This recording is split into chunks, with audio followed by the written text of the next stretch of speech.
안녕하세요. 새 비디오에 오신 것을 환영합니다. 콩고 정글 한복판에는 신비의 영역이 있습니다. 이 광활한 황야의 빽빽한 나뭇잎과 미지의 영토에는 많은 비밀이 숨겨져 있죠. 괴물 생물에서부터 이상한 유물에 이르기까지 소문이 풍부합니다. 오늘은 콩고 정글의 가장 무서운 미스터리 20가지를 알려드리겠습니다. 이 채널을 처음 사용하십니까? 구독과 좋아요, 알림 설정 부탁드리겠습니다. 20. 콩고 민주공화국의 루쿠가 강은 역사적, 생태학적 중요성이 모두 매력적입니다. 탄가니카 호수의 서쪽 부분에서 흐르는 이 강은 호수와 콩고 강 유역을 연결하는 중요한 역할이죠. 과거의 루쿠가는 특히 식민지 시대에 이 지역의 교통과 무역로로 매우 중요했습니다. 그러나 이 강에는 도전과 위험이 따릅니다. 강한 해류와 소용돌이는 항해를 위험하게 만들며 수위 변동은 이러한 위험을 더욱 가증시킵니다. 또한 루쿠가 주변 환경은 삼림 벌채, 채굴 및 오염과 같은 인간 활동으로 인해 위협받고 있으며 이는 강 생태계의 건강에 심각한 영향을 미칩니다. 또한 이 지역에 악어와 하마가 있기 때문에 위험이 도사리고 있습니다. 이 강의 일부는 수중 묘지로도 알려져 있죠. 19. 이 현상은 신성한 물질을 담고 있는 그릇으로 여겨지며 초자연적인 힘에 의해 활성화되죠. 은키시족은 콩고 민주공화국과 그 주변 지역의 콩고족의 예술적, 정신적 전통에서 중요한 부분을 차지합니다. 그들은 고통의 근원을 밝히고 질병을 치료하고 개인이나 공동체를 보호하며 심지어 잘못을 저지른 사람들을 처벌할 수 있는 힘을 가지고 있다고 믿어집니다. 이 인물들은 맹세를 하거나 분쟁이나 소송을 해결하거나 복수자 역할을 하거나 주술이나 악의적 행위를 경계하는 역할을 할 수 있습니다. 그들은 일반적으로 나무로 만들어지며 종종 인간이나 동물을 묘사하는 의인화된 형태를 취합니다. 조각상은 숙련된 장인에 의해 조각된 다음 은강가라고 알려진 의식 전문가에 의해 활성화됩니다. 일반적으로 머리와 복부 부위 구멍에 재, 흙, 약초 및 동물 부위와 같은 신성한 물질을 채우죠. 때때로 그들은 약과 마법의 특성을 가지고 있다고 믿어지는 다른 물질로 그것을 채웁니다. 삽입된 각 개체는 목적을 수행하며 특정 요청, 서약 또는 구속력 있는 계약을 나타낼 수 있습니다. 18. 이 비디오에서는 사람이 철사와 바위로 양쪽 끝을 연결하여 전선에 불이 들어오는 것을 볼 수 있습니다. 그러나 이것이 도대체 어떻게 가능할까요? 콩고 민주공화국의 전하를 띈 암석 현상을 포착한 바이럴 비디오는 인터넷 사용자들의 흥미를 끌었습니다. 심지어 마블 유니버스의 블랙팬서 영화에 나오는 가상의 땅 와칸다를 떠올리게 하기도 하죠. 인터뷰에 응한 전문가들에 따르면 소셜미디어에 떠도는 영상들은 전기 전도성으로 알려진 흔한 광물인 황철석으로 구성된 암석을 보여줍니다. 불행히도 마법의 바위로 보이는 것에 대한 과학적 설명은 발견되지 않았습니다. 그러나 특정 암석과 광물은 전기를 전도할 수 있는 능력이 있습니다. 이 특성은 재료 내의 자유전자 또는 이온의 존재에 의해 결정됩니다. 구리, 은, 금과 같은 금속은 원자 구조와 전자의 이동성으로 인해 우수한 전기 전도체입니다. 다른 사람들은 이 암석들이 단지 속임수일 뿐이며 정기적 성질을 갖지 않을 것이라고 주장하고 있죠. 당신은 어떤 것을 믿습니까? 댓글로 알려주세요. 17. 콩고 민주공화국의 바카 부족은 풍부한 문화유산과 전통적인 생활 방식으로 유명한 토착 민족 그룹입니다. 그들은 주로 북동부에 거주하며 자연환경과 밀접한 관계를 유지하고 자급 농업과 사냥에 종사하죠. 바카 부족이 숭배하는 주요 영혼은 젠기로 알려져 있으며 숲과 관련이 있습니다.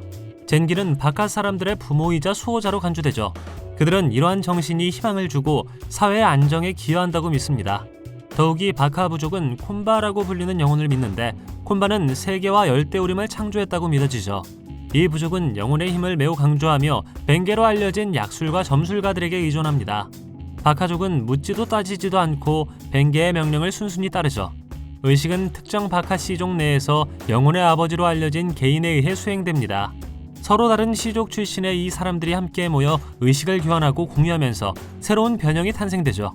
의식에는 종종 춤, 노래 및 숲의 영혼을 기리기 위한 다양한 신체 행동이 포함됩니다. 이 부족에서 행해지는 가장 잘 알려진 의식 중 일부는 젠기와 루마입니다. 16. 이것은 주로 콩고 민주공화국과 카메룬 콩고 분지의 늪과 강에서 서식하는 것으로 믿어지는 전설적인 생물 또는 크립티드입니다. 이 생물에 대한 묘사는 다양하지만 종종 용광류나 목이 긴 공룡을 닮은 크고 공룡과 같은 생물로 묘사되죠. 목격자들은 이것이 긴 목, 작은 머리, 긴 꼬리, 거대한 몸통을 가지고 있다고 주장합니다. 일부 보고서에 따르면 등에 일련의 혹이나 돌출부가 있다고 합니다. 또한 초식성이며 자극을 받으면 잠재적으로 공격적으로 변한다고 합니다. 이것은 네스호 괴물 또는 빅풋과 같은 다른 전설적인 생물과 유사하게 존재한다는 주장으로 인해 암호 동물학 및 대중문화에서 주목을 받아왔습니다. 이 전설은 아프리카 지역 민속과 콩고 분지에 사는 원주민의 구전 전통에서 비롯되죠. 이 생물은 피그미족과 반투어를 사용하는 공동체를 포함한 다양한 부족의 신념과 이야기의 일부입니다. 일부 지역 주민들은 응구마 모네네가 초자연적 힘을 가지고 있으며 그것을 만나는 사람들에게 축복과 불행을 모두 가져다 줄 수 있다고 믿습니다. 15. 본도 미스터리 유인원으로 알려진 빌리 에이프는 콩고 민주공화국의 빌리 포레스트에 서식하는 전설적인 침팬지 그룹입니다. 지역 전설에 따르면 그들은 독특한 신체적 특징을 가지고 있으며 사자를 죽이는 침팬지로 묘사되어 있습니다. 빌리 유인원은 큰 고양이를 죽이고 물고기를 잡으며 고릴라와 같은 특성을 나타내는 것으로 보고된 능력으로 주목을 받고 있습니다. 그들은 동부 침팬지보다 크며 높이가 1.68m이고 발 크기가 고릴라보다 크다고 합니다. 그들은 또한 눈에 띄는 눈썹 용기를 가지고 있어 독특한 외관을 제공하죠. 몇몇 사람들은 빌리 유인원을 수없이 목격해왔으며 그들의 특이한 행동을 관찰했다고 주장합니다. 예를 들어 한 사람은 원숭이가 표범의 사체를 먹는 것을 목격했지만 그것이 표범을 죽였는지는 분명하지 않습니다. 또한 빌리 유인원은 고릴라처럼 땅에 둥지를 틀지만 침팬지처럼 행동하는 것이 관찰되었습니다. 이것의 두드러진 특징은 인간에 대한 두려움이 없다는 것인데 이는 무기를 소지한 인간과의 접촉이 제한되어 있기 때문일 수 있습니다. 연구자들이 인적이 드문 곳으로 모험을 강행함에 따라 이것들은 점점 더 두려움이 없어지고 침팬지에 대해 호기심을 갖게 되었습니다. 14. 콩고 자이언트 거미로도 알려진 지바포피 스파이더는 중앙아프리카 콩고 지역의 숲에 서식하는 민속과 신화에 나오는 생물이죠. 이것의 이름은 모국어 링갈라어로 거대한 거미로 번역되죠. 현지 전설과 보고서에 따르면 지바포피 스파이더는 다리 길이가 최대 1m가 넘는 거대한 거미로 묘사됩니다. 갈색 또는 붉은 털로 덮여 있으며 독이 있는 물기를 가지고 있다고 합니다. 일부 기록에 따르면 거미는 작은 동물이나 심지어 인간을 가둘 수 있을 만큼 강력한 거미줄을 돌릴 수 있습니다. 이것의 이야기는 여러 세대에 걸쳐 콩고 지역의 원주민 공동체 민속의 일부였습니다. 그러나 이 지역에서 큰 거미를 만났다는 일부 보고는 알려진 지역 거미 중에 오인일 수 있습니다. 오늘날 콩고의 숲에는 인상적인 크기에 달하는 거미가 서식하고 있지만 지바포피 스파이더와 같은 실제 거대 거미가 이 지역을 배회하는지는 여전히 미스터리로 남아있습니다. 13. 콩고 문화는 종교적, 문화적 관습에서 의식과 의식을 사용하는 풍부한 전통을 가지고 있습니다. 여기에는 가면, 조각품, 악기 및 입회식, 치유의식 및 공동축하 행사와 관련된 상징이 포함되죠. 베냉 왕국은 현대 나이지리아에 위치하고 있지만 복잡한 청동 조각품과 명판은 대부분 1987년 징벌 원정 중에 약탈되었습니다. 이 예술품은 오바왕의 왕궁을 장식하였으며 조상의 제단과 의식 목적으로 만들어졌습니다. 브뤼셀 근처의 테르브렌에 위치한 벨기에 아프리카 박물관은 벨기에의 아프리카 식민 통치와 관련된 복잡한 역사를 가지고 있습니다. 원래는 1897년부터 1885년까지 벨기에 왕 레오폴드 2세가 개인 소유의 박물관으로 1908년에 설립하였습니다. 이 식민지 시대에는 콩고의 수많은 문화재와 예술품이 종종 착취 행위를 통해 약탈되었다고 합니다. 12. 에멜라 은투카족의 전설은 중앙아프리카와 피그미족의 전통과 민속에 깊이 뿌리를 두고 있습니다. 수세기 동안 이 지역의 다른 공동체와 공존해온 피그미족은 이 신비한 생물에 대한 이야기를 대대로 전해왔습니다. 에멜라 온투카에 대한 설명은 다양하지만 종종 용광류 또는 강룡류와 유사한 큰 파충류 또는 공룡과 같은 생물로 묘사됩니다.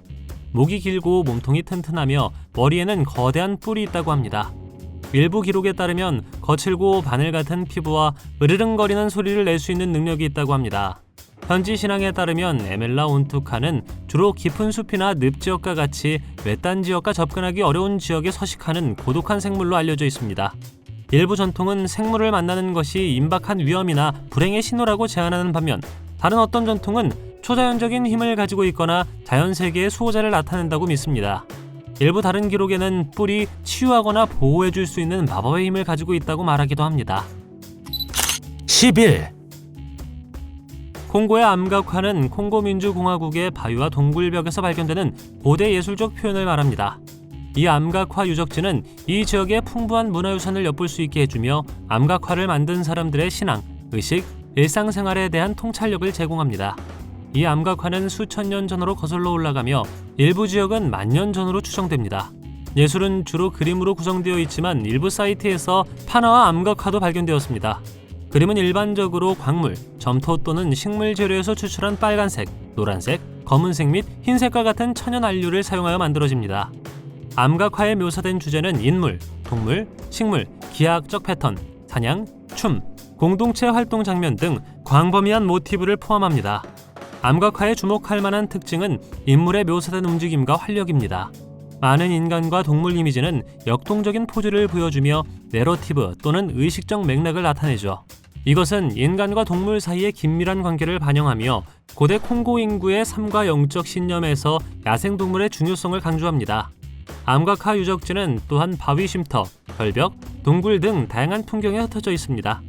암각화가 집중되어 있는 주목할 만한 장소로는 키비라 국립공원, 이투리 숲, 훈델룽구 국립공원, 에네디 고원 등이 있습니다. 10. 콩고 정글에 살고 있는 공룡의 존재를 믿는다면 공룡은 아직 멸종되지 않았습니다. 이 사람들에 따르면 카사이 렉스의 전설은 실제 공룡일 수 있습니다. 콩고 민주공화국의 카사이강 유역에 서식하는 것으로 추정되는 크립티드입니다. 이 생물은 종종 익룡이나 선사시대 파충류를 닮은 크고 날아다니는 동물로 묘사되죠. 현지 전설과 목격자 보고에서 따르면 이것은 최대 7m의 날개 길이와 날카로운 이빨로 가득 찬 긴 부리를 가지고 있습니다. 깃털이 없는 것으로 묘사되며 가죽 또는 비늘 같은 피부를 가지고 있습니다. 보고에 따르면 그것은 날 수 있으며 특유의 비명 또는 쉬쉬 소리를 낸다고 합니다. 이 생물은 보트와 카누를 공격하여 전복되거나 부서진다는 믿음 때문에 콩가마토라는 다른 이름을 받기도 했습니다. 지역 민속학에서 카사이 렉스와의 만남은 종종 불운과 관련이 있으며 때로는 사악하거나 초자연적인 존재로 간주됩니다. 9. 에볼라는 세계에서 가장 치명적인 바이러스 중 하나로 간주됩니다. 이 바이러스는 1976년 수단과 콩고 민주공화국에서 두 차례 동시에 발병했을 때 처음 확인되었는데 이 바이러스의 이름을 딴 에볼라강 근처였습니다.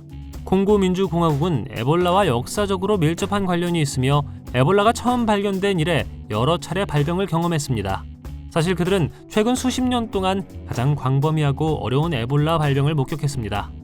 이 나라의 울창한 숲, 제한된 의료 인프라, 사회 정치적 도전은 바이러스의 지속과 확산에 기여했습니다. 발병은 종종 외딴 곳에서 발생하며 접근하기 어렵기 때문에 대응 노력에 물류 문제가 발생합니다. 에볼라는 심각하고 치명적인 질병이지만 쉽게 전염되지 않으며 감염된 사람이나 동물의 체액과 직접 접촉해야 전염됩니다. 8. 거대한 악어라고도 알려진 마함바는 중앙아프리카 콩고 지역에서 보고된 크립티드입니다. 이것은 길이가 12m보다 큰 거대한 악어로 묘사되죠. 마함바라는 이름은 큰 물뱀을 뜻하는 줄루어 단어에서 파생되었습니다. 거대한 악어에 대한 보고와 전설은 수세기 동안 다양한 아프리카 문화권에서 지역 민속과 전통의 일부였습니다. 이 이야기들은 종종 그 지역의 깊고 외딴 강, 호수, 늪에 서식하는 거대한 악어를 묘사합니다.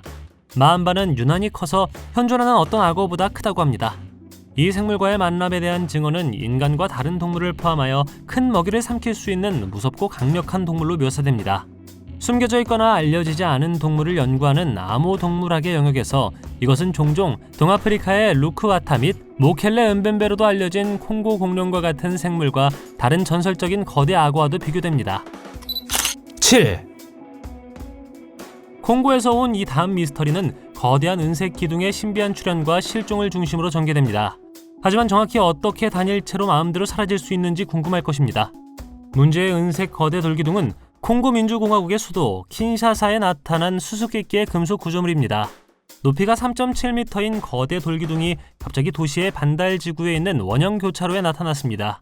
이것은 그 기원에 대해 토론하고 셀카를 찍는 호기심 많은 구경꾼들의 관심을 끌었습니다. 그러나 등장 며칠 후 거대 돌기둥은 지역 주민들에 의해 불에 탔습니다. 소셜미디어에 올라온 영상들은 사람들이 그것을 불태우기 전에 막대기로 그 구조물을 훼손하는 것을 보여주었습니다.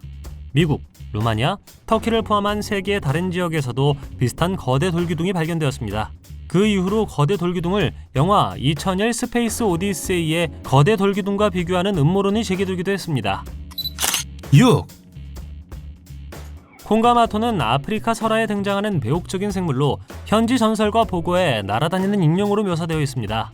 콩가마토라는 이름은 현지 카운데어로 배를 부수는 자라는 뜻으로 카누와 배를 공격하는 것으로 유명하다는 뜻입니다. 콩가마토의 목격은 주로 잠비아 서부의 무이닐룽가 지역의 지운드 늪지대와 앙골라와 콩고의 인근 지역에서 보고되었습니다. 이 생물은 날개 길이가 약 2m이며 종종 가죽날개, 날카로운 이빨로 가득 찬 긴 부리, 머리의 벼슬로 묘사됩니다. 콩가마토는 공격적인 행동으로 유명하며 급습하여 사람과 동물을 공격할 수 있다는 수많은 보고가 있습니다. 사람들이 이 생물에 의해 긁히거나 물렸다는 보고도 있죠. 일부 지역 주민들은 개인이나 가축의 실종을 그 생물의 활동 탓으로 돌렸습니다. 흥미롭게도 콩가마토에 대한 묘사는 중생대의 공룡과 공존했던 날아다니는 파충류인 익룡과 유사합니다. 익룡은 막질 날개와 가벼운 골격과 같은 비행에 대한 독특한 적응을 가지고 있었습니다. 5.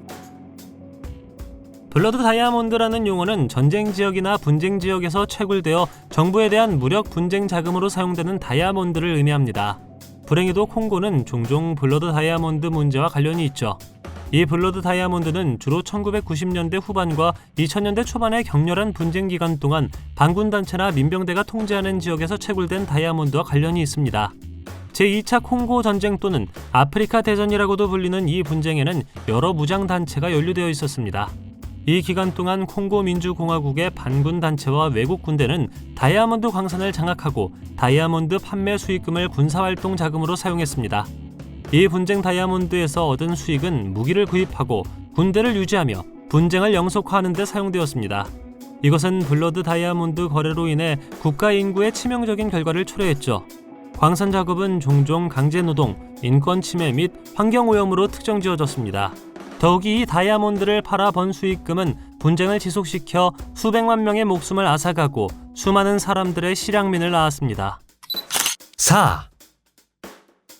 모켈레 은베베는 중앙아프리카 콩고강 유역의 늪지대에서 서식하는 것으로 여겨지는 수수께끼종입니다. 모켈레 은베베라는 이름은 이 지역에서 사용되는 링갈라어로 강의 흐름을 막는 사람으로 번역되죠. 모켈레 은베베를 목격한 것은 20세기 초로 거슬러 올라가는데 그때 서양 탐험가들이 처음으로 현지 부족의 보고를 접했습니다. 초식성이며 반수생동물이죠. 대부분의 시간을 강과 늪에서 보낸다고 합니다. 이것은 종종 긴 목, 용각류 공룡을 닮은 몸, 작은 머리로 묘사됩니다. 일부 보고서에서는 긴 꼬리의 존재에 대해서도 언급합니다. 모켈레 은베베의 존재에 대한 가장 유명한 증거는 이 지역에서 여러 개의 큰 발자국이 발견되었다는 것입니다. 이 발자국은 종종 원형 또는 타원형으로 묘사되며 생물체에 기인합니다. 3. 콩고 민주공화국에 위치한 콩고강은 세계에서 가장 깊은 강 중 하나로 간주됩니다. 아프리카의 적도 분지를 통해 약 4023km에 걸쳐 뻗어 있으며 울창한 정글을 가로질러 궁극적으로 대서양으로 흘러들어갑니다. 콩고강 하류, 특히 콩고 중부 지방은 강의 물고기 다양성을 연구하는 어류학자들의 연구 대상이었습니다. 이 지역은 위험한 해류를 특징으로 하며 213m 이상의 깊이에 도달하죠. 콩고강 하류에서 발견된 흥미로운 발견 중 하나는 특이한 특성을 가진 눈먼 물고기와 창백한 물고기의 존재입니다. 현지에서 몬델리국 또는 사무실의 백인으로 알려진 종과 같은 이 물고기는 작고 눈이 없으며 동굴에 사는 물고기와 유사한 적응을 나타냅니다. 콩고강 하류에는 탐험을 위해 특수 장비가 필요한 깊은 협곡이 있습니다. 이 협곡은 바다의 황혼지대와 비슷한 엄청난 깊이에 도달하며 협곡 벽을 따라 소용돌이 같은 폭포를 만드는 강력한 해류가 특징입니다. 하지만 콩고강 하류에서 발견되는 독특한 어종의 정확한 기원은 여전히 수수께끼로 남아있습니다. 2. 은비엘루는 중앙아프리카의 콩고강 유역에 서식하는 것으로 여겨지는 전설적인 생물 또는 크립티드입니다. 이것의 이름은 이 지역에서 사용되는 링갈라어로 등에서 판자가 자라는 동물로 번역되죠. 이것은 긴 목과 등에 일련에 돌출된 판자 같은 구조를 가진 큰 파충류 또는 공룡과 같은 생물로 묘사됩니다. 이것에 대한 보고와 목격담은 드물며 주로 지역 민속과 원주민 이야기에 근거하고 있습니다. 이것은 매우 찾기 어렵다고 하며 콩고강과 주변 열대우림의 외딴 지역과 접근하기 어려운 지역에 서식하는 것으로 믿어집니다. 지역 주민들은 종종 수줍음이 많거나 소심한 생물로 묘사하며 인간이 접근하면 빠르게 잠기거나 숨습니다. 이 모든 신비하고 거의 발견되지 않은 생물 중에서 이것은 의심할 여지 없이 가장 흥미로운 생물 중 하나입니다. 만약 당신이 공룡 같은 생물 하나를 다시 데려올 수 있다면 어떤 것을 선택할 것인가요? 댓글로 알려주세요. 1. 오늘날 과학적으로 알려진 가장 큰 뱀종은 아마존 열대우림과 남아메리카의 다른 지역에서 발견되는 그린 아나콘다입니다. 이 아나콘다는 세계에서 가장 무거운 뱀 중 하나이며 가장 큰 개체는 길이가 6에서 9m에 이릅니다. 고대 뱀의 경우 티타나보아는 지금까지 살았던 뱀 중 가장 큰 뱀으로 알려져 있죠. 약 6천만 년 전 팔레오세 시대에 존재했으며 콜롬비아 세레온 탄광에서 발견되었습니다. 화석 유물에 근거한 추정에 따르면 티타노보아는 길이가 12에서 15m에 달하고 무게는 1톤이 넘을 수 있습니다. 거대한 뱀에 대한 전설과 민속은 콩고 지역을 포함한 전 세계 다양한 문화에서 일반적입니다. 레미 반 리에 대 대령은 벨기에 조종사로 1950년대에 복무하는 동안 콩고 지역에서 엄청나게 큰 뱀을 목격한 것으로 악명을 얻었습니다. 그의 설명에 따르면 그는 헬리콥터 비행 중에 빽빽한 콩고 정글에서 60m 길이의 거대한 뱀을 보았다고 말했습니다. 이것은 지금까지 보고된 가장 큰 뱀 중 하나가 될 것이지만 이 주장은 과학적으로 확인된 적이 없다는 점에 유의하는 것이 중요합니다. 당신은 콩고의 정글에 방문하고 싶으신가요? 댓글로 알려주세요. 동영상이 마음에 들면 좋아요 부탁드리겠습니다. 저희가 만든 동영상을 더 보고 싶으시다면 화면에서 동영상을 클릭하거나 채널을 살펴보세요. 시청해주셔서 감사드리며 다음에 뵙겠습니다.